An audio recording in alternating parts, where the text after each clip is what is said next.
AI-EXF xizmati elektron hisobvaraq fakturalarni sun'iy intellekt asosida tahlil qiladi. Xizmatga kirilganda korxona tomonidan rasmiylashtirilgan EXFlar va ularning xavf darajalari bo'yicha umumiy ma'lumot aks etadi. Tahlil qismidagi boshlash tugmasi bosilganda tizim EXFlarni past, o'rta va yuqori xavf darajalari bo'yicha ajratadi. Ro'yxatda hisobvaraq faktura sanasi, kontragent, summa va aniqlangan xavf holati ko'rsatiladi. Kerakli EXF tanlanib, tahlil qilish tugmasi bosiladi.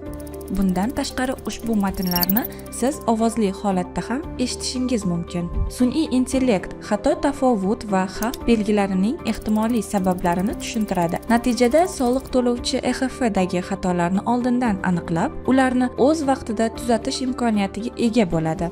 AI-EXF elektron hisobvaraq fakturalardagi xato va xavflarni oldindan aniqlang.